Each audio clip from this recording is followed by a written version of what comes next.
everyone to this week's meeting of the Columbia Rotary Club. It's great to see so many smiling faces. Before we get started, please take a minute and greet those around you. Oh, there's somebody. How you doing?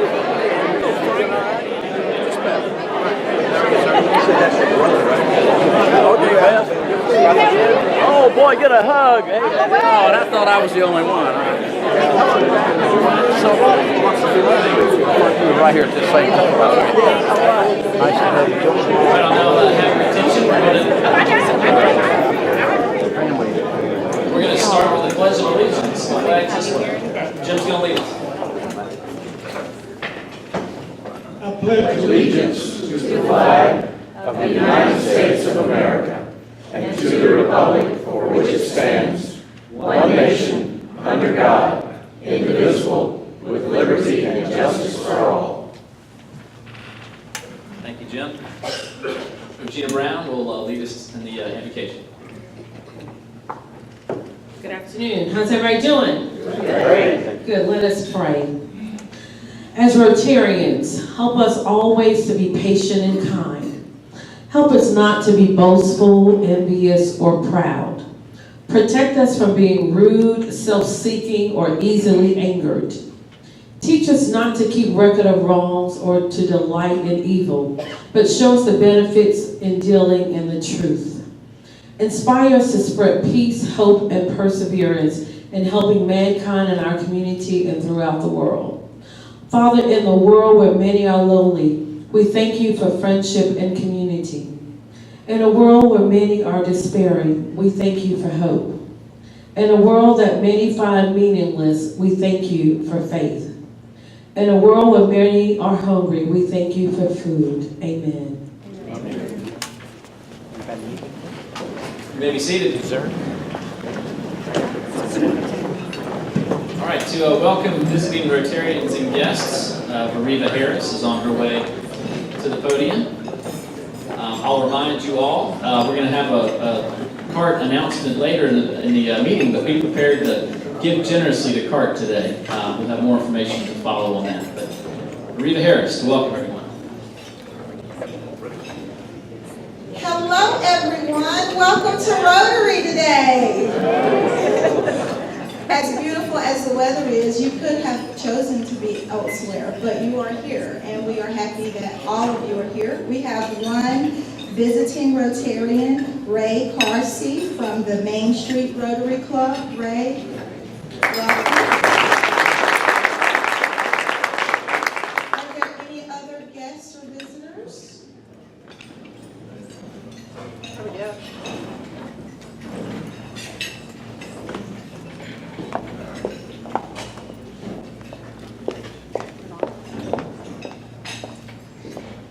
I'd like to introduce I'm Rebecca Jordan. I'm the Executive Director for the American Red Cross, and today I have Samantha Jones, who is our Major Gift Officer for the 16 counties that make up the Central South Carolina Red Cross.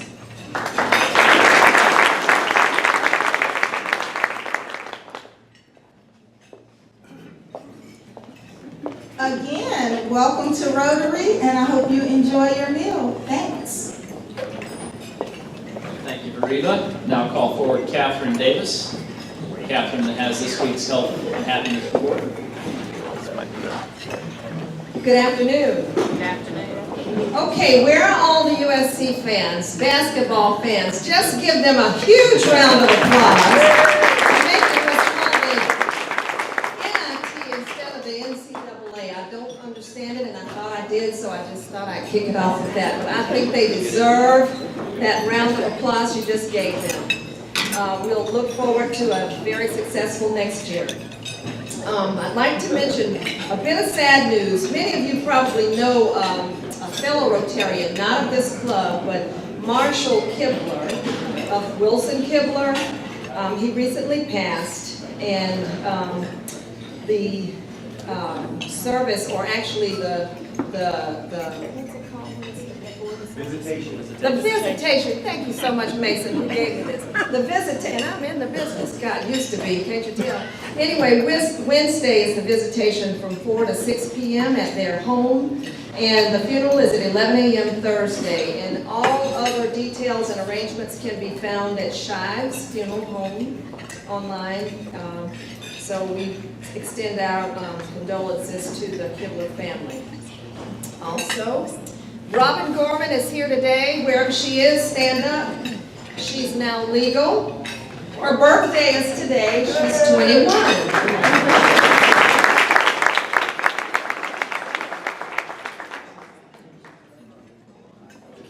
The Governor's Prayer Conference is scheduled for 7 a.m. also on Wednesday, March 16th. It'll be held at the Doubletree Hotel on Bush River Road, and I think all of you received an email or either got that online through our website.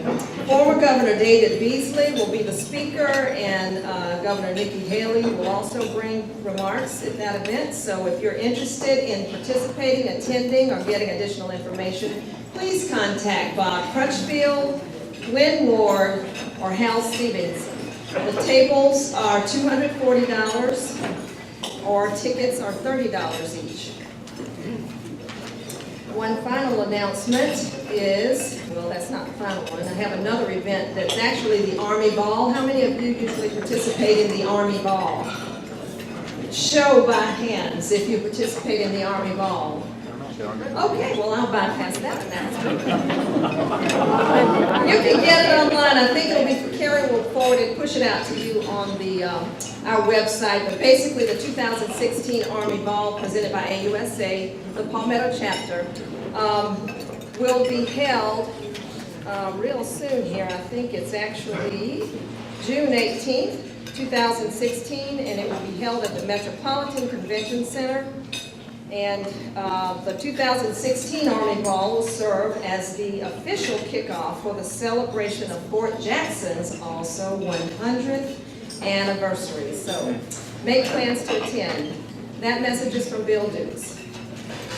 Finally, Rhonda Hunsinger, Executive Director of the South Carolina Philharmonic, and Major, our own Roger Colson, Commander of the Columbia Salvation Army, had a group of children from a Salvation Army program attend a rehearsal at the Coger Center last Saturday morning, and they had breakfast backstage with the players and had the opportunity to meet the conductor. So that was a very nice event for them.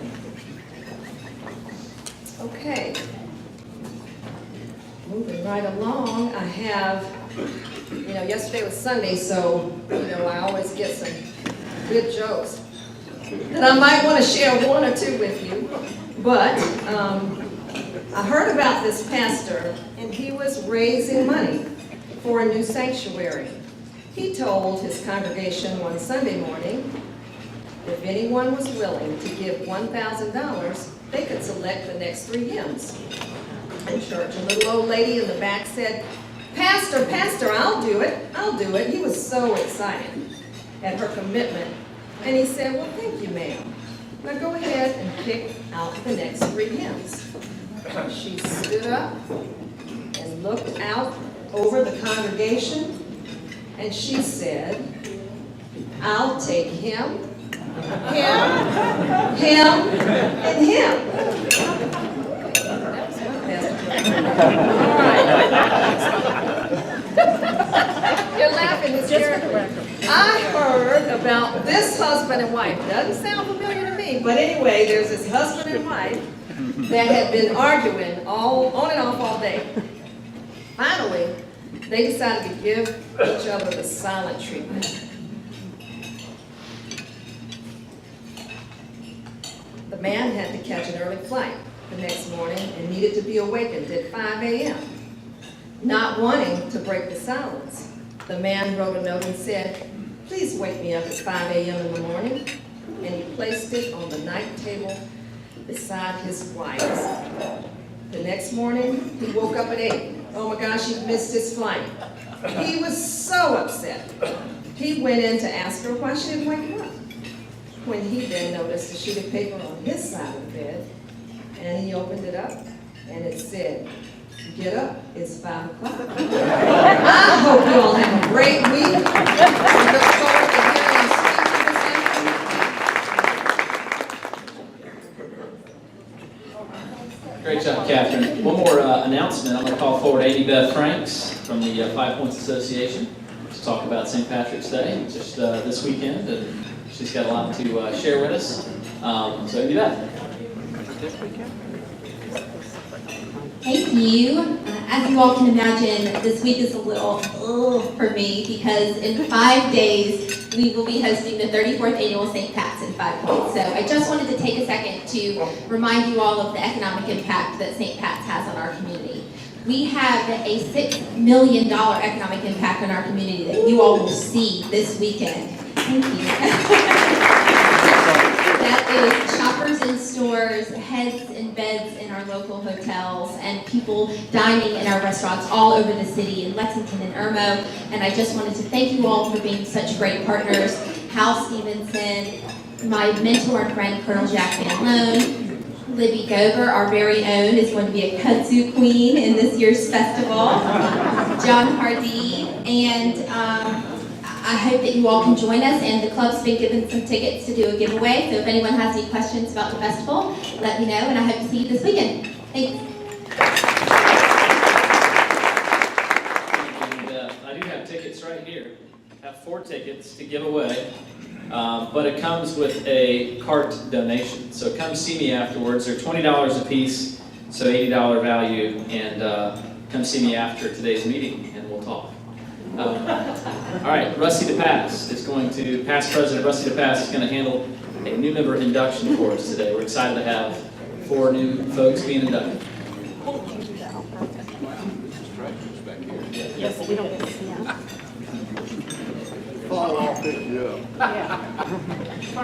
John, you always were a generous fellow like that. I appreciate it. Sorry I was detained and you weren't able to sing at the beginning of the meeting, but we do have an induction today, and we're going to welcome 4 new members. And I would like for those 4 new members with their sponsors, if they would, to come forward to the dais and turn around and face the music.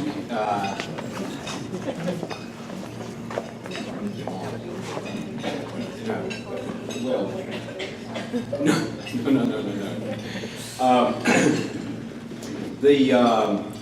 We'll do this in alphabetical order, and the first inductee is Blake Buchanan.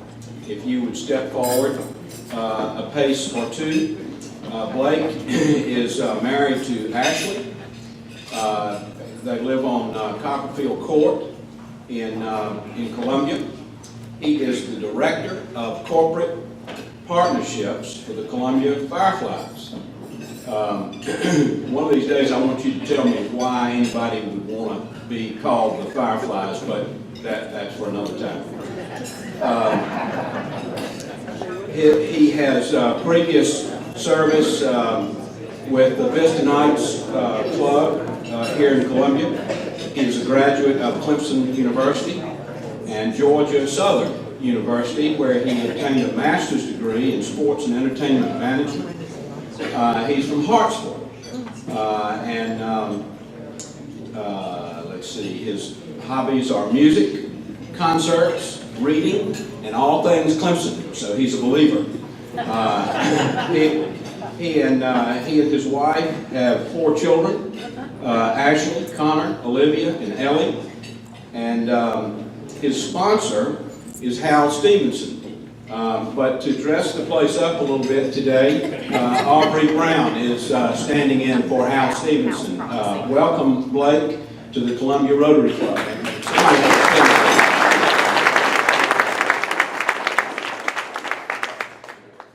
Next, we have Margaret Crawford Clarkson. You step forward a pace or 2, and we used to have a very fine member of this club named Crawford Clarkson, and who of course was Margaret's father, and who I might add joined this club the year I was born. If that gives you any idea of how long the Rotary tradition is in their family. Margaret's married to Peter Roney, and they have an 11-year-old daughter.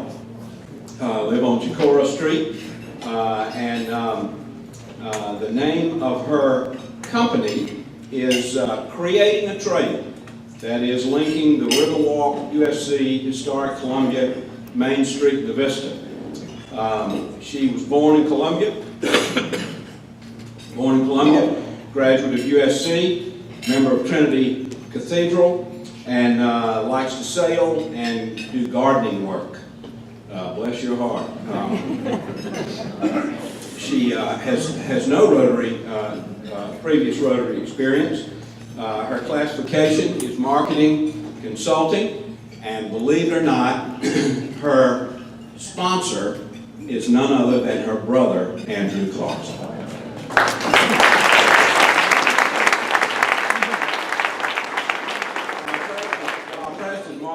Is providing the pen. I do want to say that there are a few things that I know about Margaret that she might not appreciate my saying, but I'm gonna do it anyway. I think we're a little short on time.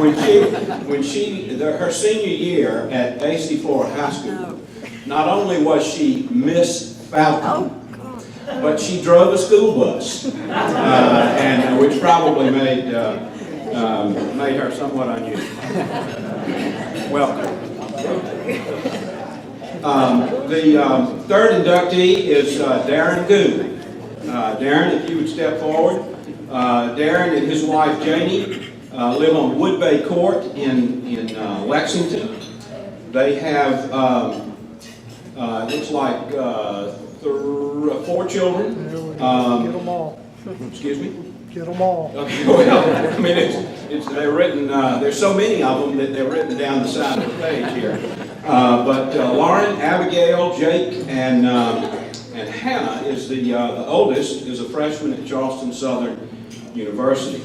Darren is a graduate of the Citadel, and he and his family have been involved in youth activities and sports, girls soccer, bowling and gymnastics and so forth, and I have volunteered for Harvest Hope, which of course we do, you probably know that, and Operation Christmas Child. He is self-employed, owns an Allstate insurance agency, and his sponsor is Carrie Powers. And if you would welcome, please, Darren Goode.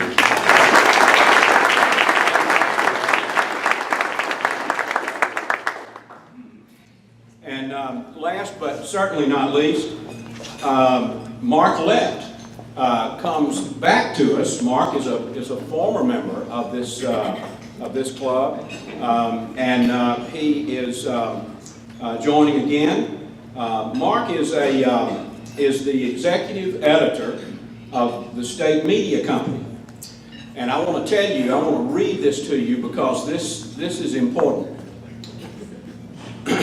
He is responsible for all news and opinion content in the state newspaper. So, if you'd like to take this, number down, 771-845, and you can let him have it. I knew you'd go there. Now, Mark's one of the good guys. He really is, and I don't know that it says on here where he was born, but he was in the news business in Gary, Indiana, Pittsburgh, Pennsylvania, and Detroit, Michigan. He finally decided he would leave combat zones and come down south.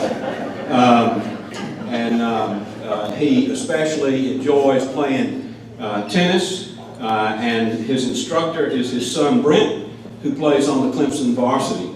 So He also has a daughter, Courtney Miller, who's a convention planner in Washington, D.C. Mark's sponsor is Bob Crutchfield. Please welcome back to our midst.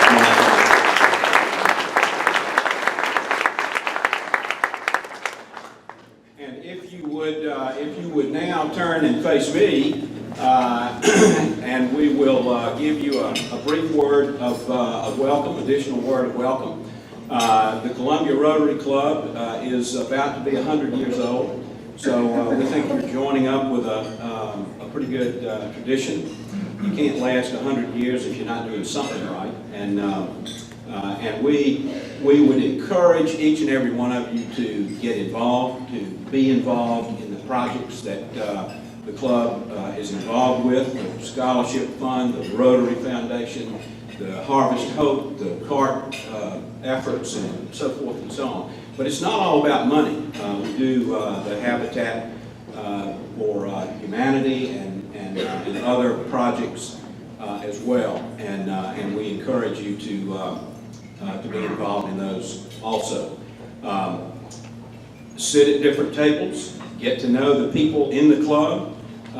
You will be a bigger and better person for it, as will each member of the club that gets to know you. We thank you for gracing us with your membership, and I might ask that if it's convenient, I don't know who put the piano in the wrong place, but if you would come over here on this side after the meeting, perhaps people could, those who can stay, could greet you on the way out and welcome you to the club. Thank you so much.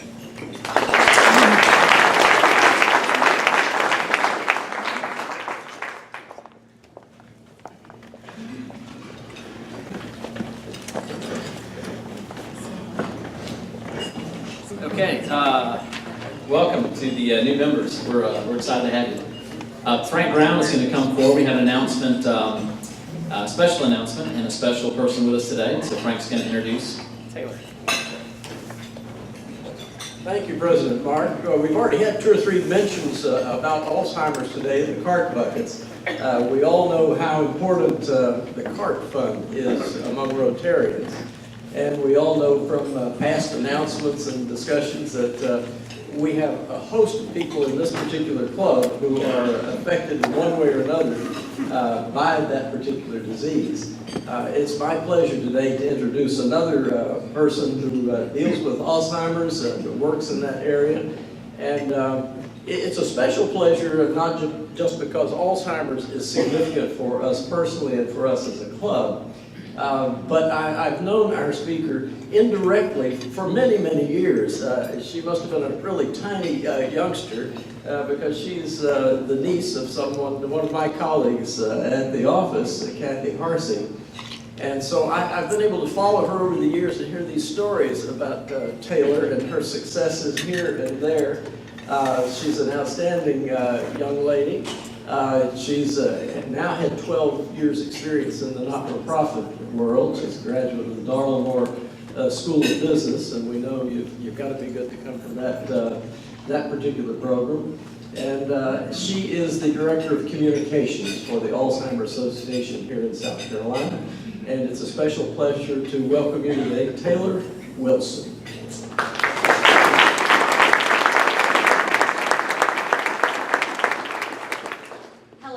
I'm actually not going to get up on the podium because you won't be able to see me over the podium. I am not a very tall girl. I appreciate the time that I have with you today. I know that your time is very valuable, so I'm going to speed through this really quickly. But I wanted to give you all some statistics so you can understand the benefit of the CART program. I work for the Alzheimer's Association, and I have access to a lot of research and a lot of data that is digested by brilliant scientists and then given to me in communication form. So I'm going to share a little bit about this with you. Just to go very quickly, the mission of the Alzheimer's Association is to eliminate Alzheimer's disease through the advancement of research, to provide and enhance care and support for all affected, and to reduce the risk of dementia through the promotion of brain health. How many of you here think that you are doing the best thing you can for your brain?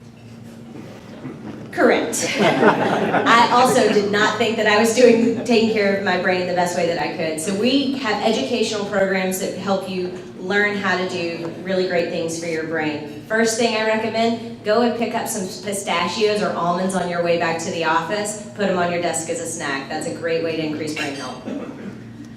Our vision is a world without Alzheimer's disease. Alzheimer's disease was discovered 114 years ago by Dr. Alzheimer.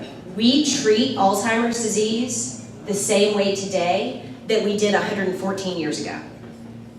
I have a computer in my purse, but we still treat Alzheimer's disease the same way we did 114 years ago. That's unbelievable. Why should you care? Guess what? We're all at risk. There's no identifiable genetic link at this point that says who will get dementia and who will not. Alzheimer's doesn't pick on socioeconomic status, it doesn't pick on race, religion, it picks on everyone. If you have a brain, you have a chance of contracting Alzheimer's. Quick stats. Alzheimer's is the sixth leading cause of death in the United States. Out of the big 10, cancer, heart disease, all of those, HIV, AIDS. But is the only cause of death in the top 10 in America that cannot be prevented, treated, or cured. There are no survivors of Alzheimer's disease, none. And if it can affect any of us, shouldn't we be working towards a cure? If any of us are susceptible, not because of any behaviors or any genetics, if we're all susceptible and no one survives this, we've got to put something towards research for a cure. 5 million Americans have Alzheimer's disease. It's actually 5.4 million. 81,000 of those are South Carolinians. 81,000. Take that for a second though, right? So 81,000 South Carolinians have Alzheimer's disease. That's an estimated 295,000 caregivers. You will know someone who has been a caregiver or has known a caregiver just by talking to people at these tables. And caregiving is a tremendous ordeal for a family to endure. 1 in 3 seniors dies with Alzheimer's or another form of dementia. 1 in 3. 1, 2, 3, 1, 2, 3, 1, 2, 3. 1 in 3. That's expected to increase exponentially as the baby boomers continue to age. We have people who are turning 65 plus at 10,000 people per day. Almost 2/3 of Americans with Alzheimer's disease are women. There is a greater risk now that a woman will develop Alzheimer's disease than she will be developing breast cancer. And Alzheimer's disease cannot be prevented, treated, or cured. We can't even slow it down. So what we're looking at here is a death sentence that's going to take away someone's memories that they fought long and hard for in their years alive, take away their dignity, and it breaks apart their family. Alzheimer's disease is something that should have been addressed a long time ago, but we can't go look at the past, we gotta look at the future, and the future is research and it's now. That's why that CART fund and that blue bucket on your table is so important, because you can make the difference. One donation may be the donation it takes for us to find a way to treat it, to slow it down. Could you imagine if you were given a death sentence, if I gave you 2 more years, what that would mean to you? By 2050, the costs for Alzheimer's disease could rise to $1.1 trillion, with 3/4 of that being supported on the shoulders of taxpayers, Medicare and Medicaid. In 2015, Alzheimer's and other dementias cost the nation $226 billion. I don't know about y'all, but we got a national deficit. If a little bit of prevention for a pound of cure, why wouldn't we invest? To give you an idea, this is how it's broken down. Medicare is handling $113 billion of that. That's taxpayer money. Medicaid, $41 billion. And then out of pocket is $44 billion. 87% of registered voters are not prepared for the cost of long-term care. I heard a woman tell me the other day that her husband is a mid-level facility and it cost her $30,000 for 1 year of care. No long-term care insurance. and they don't qualify for Medicare yet. Because guess what? Alzheimer's is no longer an old person's disease. 5% of all of those diagnosed are under the age of 65. 5%, and it's only increasing. Everyone's brains are at risk. What we have to look at is the work effects of caregiving as well. People who have to give up their jobs for caregiving are creating a financial crisis for us. So what we have to do now is we have to find a cure. We are treating a symptom. We are putting caregivers in place, we are putting programs in place to support caregivers, but we still have not made it to a cure. The only way we get to a cure is through donations and support from Rotaries like you. So I ask you today to give generously with a pure heart to help us beat this disease, because I'm trying to put myself out of a job. If anybody has any questions about Alzheimer's, I have Alzheimer's Association. I have some flyers up here, but beyond that, thank you for your time.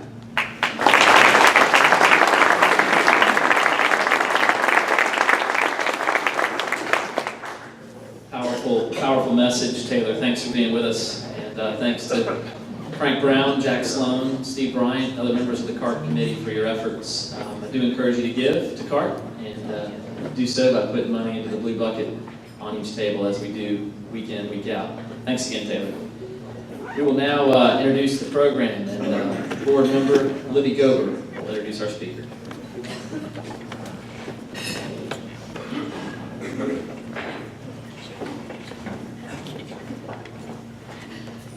I know I'm a lot older than him, but it's not that I'm so decrepit. President Mark is very gentlemanly this afternoon.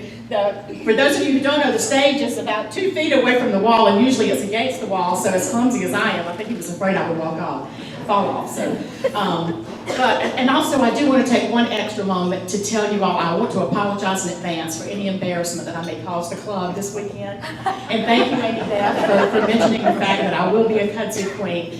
But this is really for a good cause. Sometimes when I do things that are inappropriate, it's not necessarily for such a good cause. But this really is for a good cause, right? And I was coerced into this, and yes, alcohol was involved. So, moving right along, our speaker today is a fellow Rotarian. He's also someone that I do consider a friend. John Hardee is the vice chairman of the South Carolina Department of Transportation Commission. He represents the 2nd Congressional District. He previously served in the SCDOT, including a term as vice chairman. He is a member of the board of directors of the Central Midlands Council of Government. He is chairman right now of the Midlands Authority for Convention, Sports, and Tourism. So Mac, you may want to be exceptionally nice to our speaker today. And also he is a member of the Richland County Transportation Committee prior to becoming SCDOT commissioner again. His resume goes on and on, so I could spend almost the whole meeting telling you about John Hardee, but I do want to point out a couple of things. And I was kidding with him before the meeting, and I said, you know, I've known John a long time, but I really had to do my due diligence to find something appropriate to say at a Rotary meeting. But he is, the good things I can say about him is, he is the longest continuous serving commissioner in the state's history. So I think that speaks for itself. He was selected as one of the 5 men of the decade by the Columbia Metropolitan Magazine. He was awarded the Order of the Palmetto.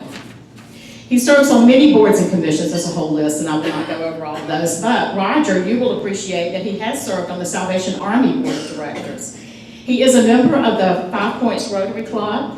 Don't let him coerce any of you into attending that club and try to persuade you, because he does that regularly. He is a member of the Scenic Highways Committee. I did mention that he's on the Central Midlands Council of Government and the Midlands Authority for Convention, Sports, and Tourism. Also, he was given the State Award Commendation Medal, honored on the floor of the House of Representatives not once but twice. SCDOT's Director Award he has been given. Also, probably his biggest claim to fame, I would say, John, is he was given a key to the city and proclaimed the John Hardee Day in the city of Columbia by a previous city council. So I would ask you to please help me welcome our speaker, who, like I said, is a friend and a fellow Rotarian, the South Carolina Department of Transportation Vice Chairman, John Hardee.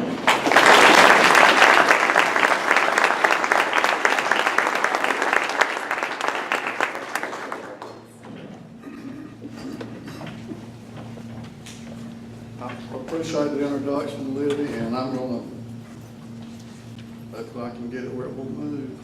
Yeah, it was a challenge. Yeah. Okay, can y'all hear me?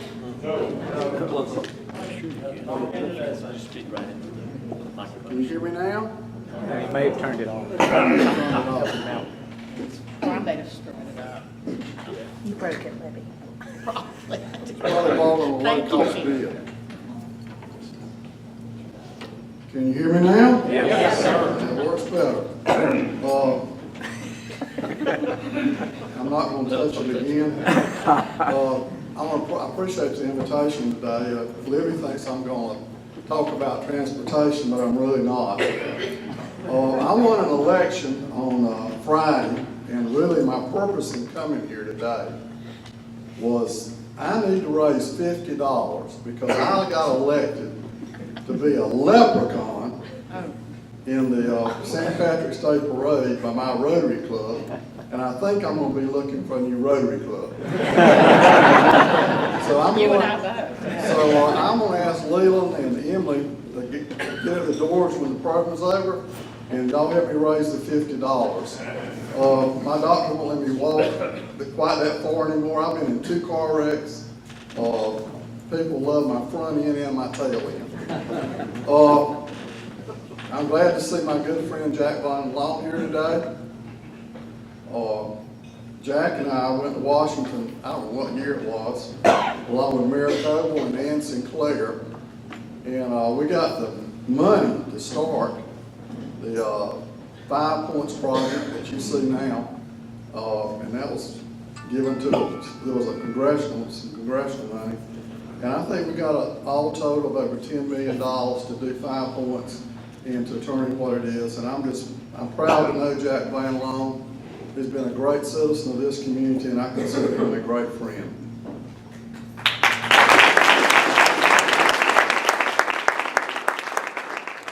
And Amy Beth, if you would, I would appreciate if you just go ahead and give me the $50 so I can pay my way out of that.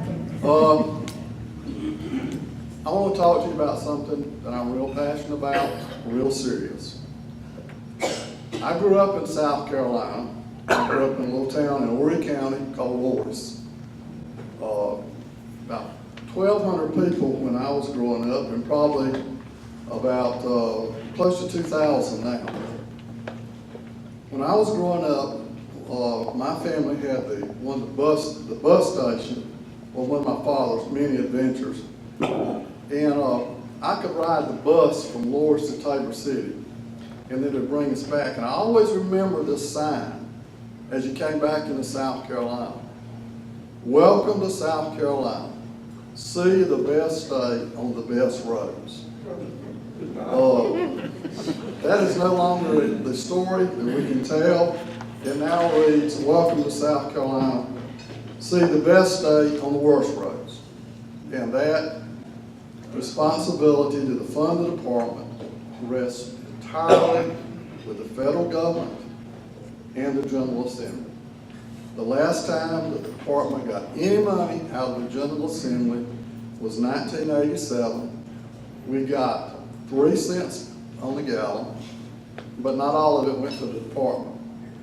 Some of it went to Commerce, some of it went to DNR, and you know the rest of the story. Well, how do we get here, the situation we're in?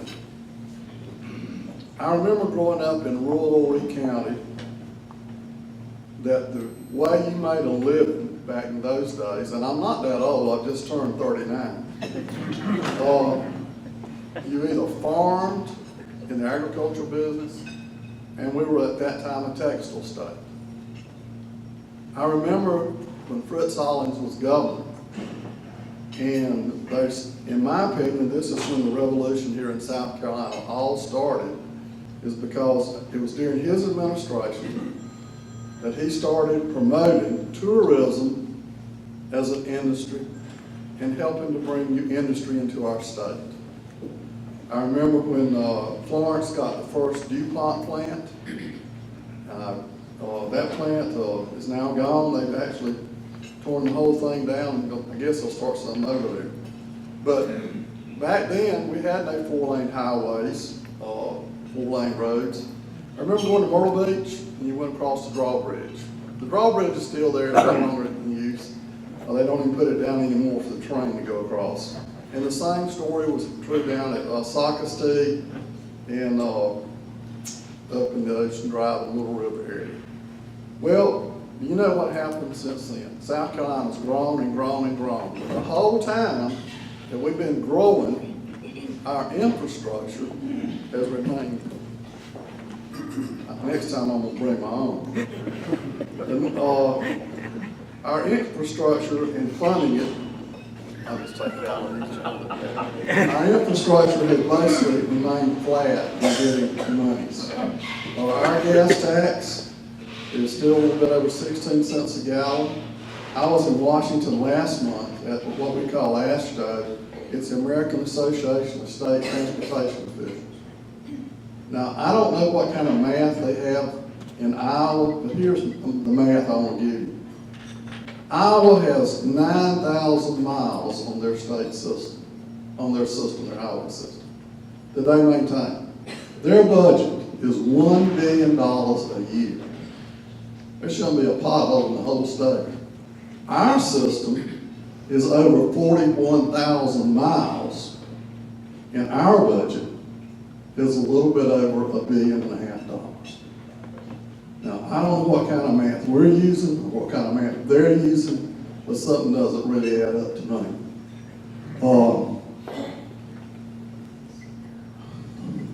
Right now in the state of Georgia, and they just raised their, I'm not sure what they've raised, but they're letting contracts of $150 million a month to improve their highway system. Our state legislature, this was going to be the year that we got the money to fix the roads. Well, I got elected the first time to the Highway Commission in 1997, went on the commission board in 1998. And, I trust everybody. And every year we'd go over to the legislature, they would say, I went over for 9 years straight, they would say, well, you know what, this is not a year. Wait till next year and we're going to fully fund you.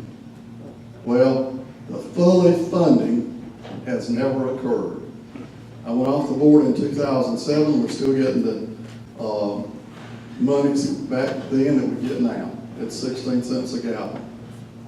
Our state is in a critical situation. Our leaders go out.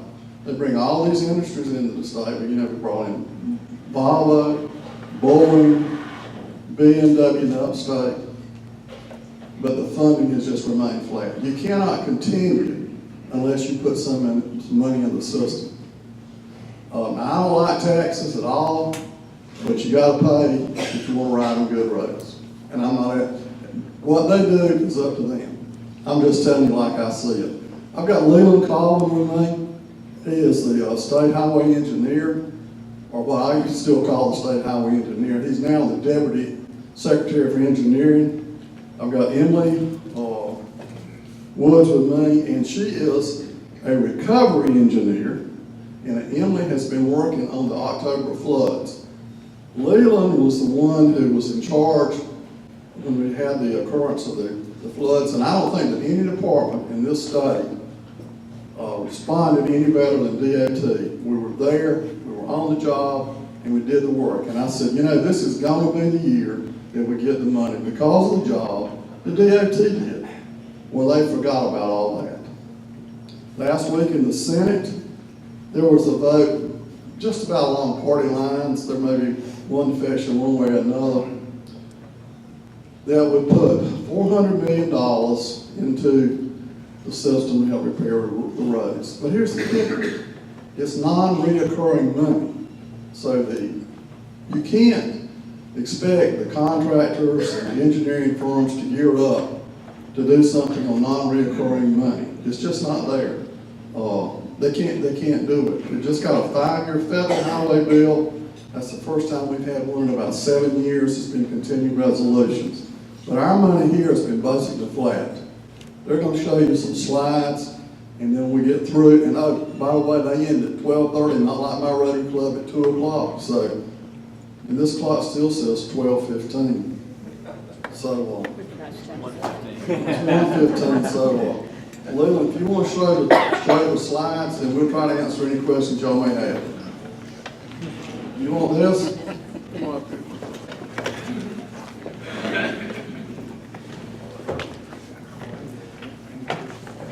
Thank you, Commissioner, for to be here today. I've got about 20 slides, and in the interest of time, there is one thing I want to show you. We got some investment charts, and I really want to show that. And so I'm going to buzz through these slides really quickly to kind of show you the state of the DOT or where we stand today, and give you a couple of key takeaways. But I really want to get to the investment piece of the pie. But overall, our system, I mean, most South Carolina's citizens are riding on poor pavements. Our bridges are in pretty good condition. We've got some structurally deficient bridges that are high risk on the interstates that we want taken care of. Our routine maintenance, which is mowing, picking up litter, fixing signs, patching potholes, working on work requests, working on approach permits. We rate ourselves as a D, and that's the same letter grade from A to F when you was in school. And then, of course, congestion is continuing to increase. So I'm going to buzz through these pretty quick. As the Commissioner said, in South Carolina, we have 54% of the roads in South Carolina is owned and maintained by the state, about 41,000 miles. And you can see the breakdown between interstate, primary, which is South Carolina U.S. routes, federal aid secondary. That's about half our system. That is federally aid eligible. The other half, the other 20,000 miles, which is our neighborhood streets, some school driveways, some cemeteries, some church driveways. They're non-federal aid eligible and cannot spend federal money on those. Interstate system, a third of the interstate system is classified as fair to poor as far as payments. Here's that chart here. This system, only 851 miles, carries 29% of our traffic. So 29% of our traffic travels on this system, and you can see at the current funding level, we anticipate that the 66% good will decline to 50% good. Primary system, go straight to this slide. Again, it's about 10,000 miles. Key takeaway on this slide, 47%, nearly half of our traffic uses the primary system. That's the SC and US routes, and it's basically past the point of fixing it, really. When you start looking at intersecting the cost curves and doing preventive maintenance treatments, we basically have to rebuild these roads from the base up, which is about 10 times the cost of going in there and doing some type of routine maintenance. And you can see at the current level of spending, over 10 years, we anticipate that 20% good would decline down to 10%. Secondary system, kind of the same story. This is the federal aid piece. It carries only 17% of our traffic. We expect it to decline as well. Interesting note here. Here's our non-federal aid secondary. This is part of the Act 114 that was passed in 2013, where the DOT got half of the vehicle sales tax can only be spent on this system. This system carries 20,000 miles, only carries 7%, only 7% of the state's traffic. Big takeaway. Now you can see with that additional funding, you can see we expect to roughly double the percent good in 10 years on this. State bridges, got about 8,400 state bridges. Less than 10% are structurally deficient. We do have, here's the deficient bridges across the state, and you can kind of see that measle map, and we are trending in the right direction. About 28 structurally deficient bridges are on the interstate system. Those are our most critical needs. Routine maintenance, day-to-day pothole patching, we grade ourselves at level service D. Again, fatalities are, I don't want to spend a lot of time on that, but you can see it bounces, kind of bouncing around. This is just raw numbers, this is not rate. You really ought to look at fatalities. Again, one fatality is one too many, but you really should compare that to amount of travel. Interstate system, looking at congestion, green's good, red's bad. You can see most of the congestion, as you would expect, is around our metropolitan areas. You look at Rock Hill, Greenville, Spartanburg, Columbia, Charleston. This is part of our multimodal plan. Here's our 10-year projection out in 2026. Again, red's bad, yellow's not quite so bad, green and blue's good. And you can really see from the 2012 chart to the 2026 chart, not a whole lot's changed. You still see the most congestion around our metropolitan areas. You can see I-85 on this chart now is mostly yellow, and you can see majority of 26 between Charleston and Columbia is getting yellow as well. A little bit of yellow down on I-95 near the Georgia border. Kind of talk about how we spend our money. Here's our $1.6 billion budget. 52%, here's a big misnomer right here, 52% of our budget is spent on maintenance and system preservation. And by that, I mean, if you're going out and you got a house, we're not adding rooms, we're not adding capacity, we're maintaining what we have. So we got resurfacing, signs, signals, routine maintenance, bridge replacements, not adding capacity, got to replace a structurally deficient bridge, falls in this category. Capacity and operational improvements make up about 29% of our budget, and less than 1% of our budget is on new location roadways. A lot of rumors out there about roadways and what DOT is spending on new roadways. Less than 1% of our budget is spent on new location roadways. Here's our gas tax. It's remained flat since 2008. 16 cents, 16.7 cents in 1987 is worth about 47 cents today. So not only has our revenue remained flat, it's about half the purchasing price today than it was in 1987. Here's our multimodal plan. It shows our annual needs, $1.47 billion. This is part of our multimodal plan that we did with 29-year horizon. This is really getting everything up to a level service B. And we realize maybe that's not realistic. And should we expect a neighborhood road that has a 30, 35 mile an hour speed limit, should that pavement be in the same shape as the pavement on the interstate system that carries 29% of our traffic, 70, 80 mile an hour speed? So probably not. Also, that includes congestion and transit as part of that number. Here's our investment curves, and this is pavements only. If you look all the way to the left, that's the interstate system. And you can see that's got the steepest curve. So you don't have us put as much money on the interstate system. Remember, it's 66% good to get a higher level of service. The primary is the US and SC route. It's just a red line all the way to the right. And that's the flattest line. So you can see how much money you got to spend on this additional money to really move the needle on the chart. Again, like I said, the greatest areas of need pavements, some structurally deficient bridges on the interstate system, and then the day-to-day maintenance. And then I really want to go through this chart, spend a little bit of time going through this chart with you to kind of show you what our greatest needs are and how we would spend that.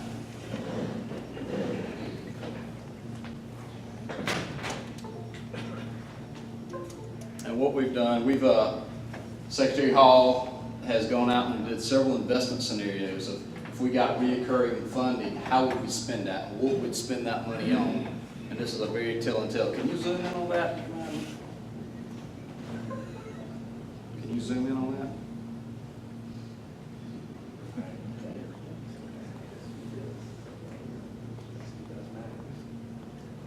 that? Okay, well if you look on the left-hand side, we got a $2, $4, $6, and $800 million scenario. That's reoccurring per year. And in this table here shows you what we think we could do with that in 10 years. And the first level of investment is $200 million.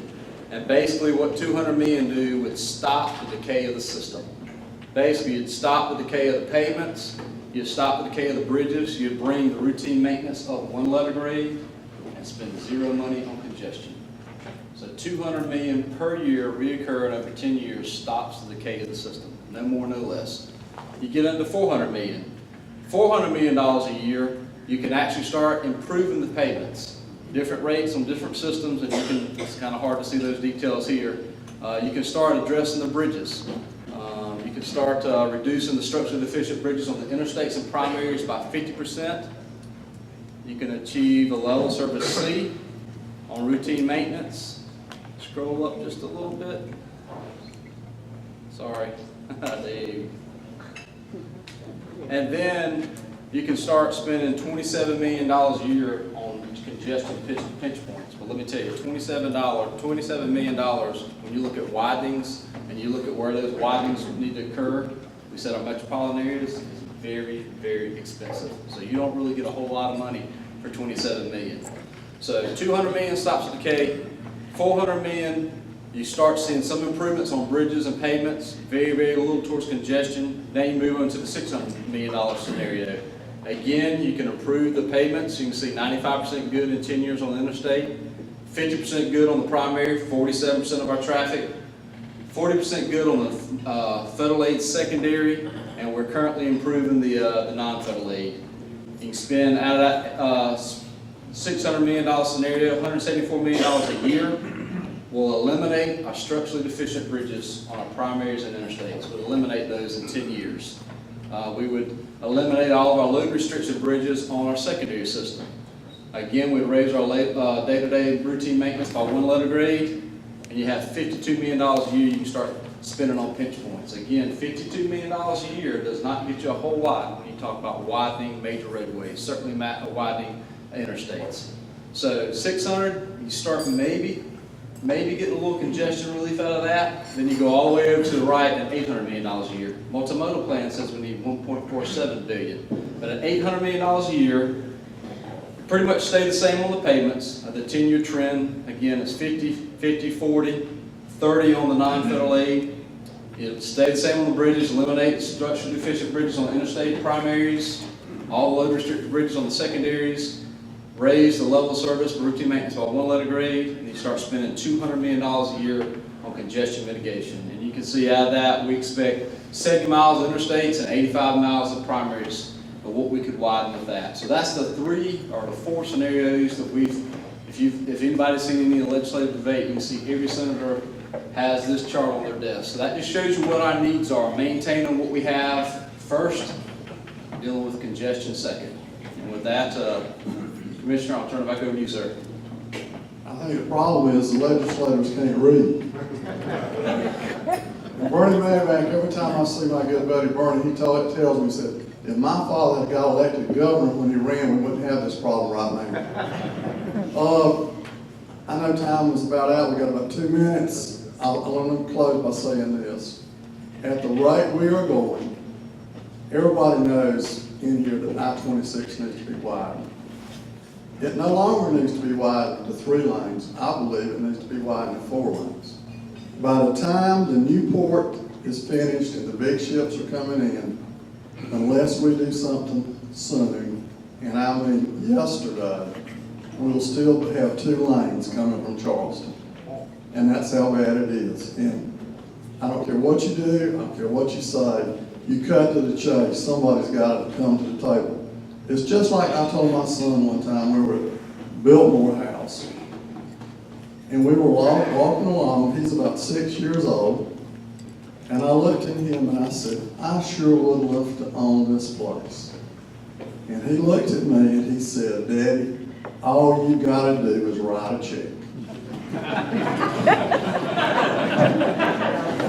And to fix our roads in South Carolina, where you be a Democrat or you be a Republican or an independent like me, I vote for who I want to, somebody's got to step to the table and put the money up. And it can't be fixed by itself. Thank you, and I appreciate you letting us speak.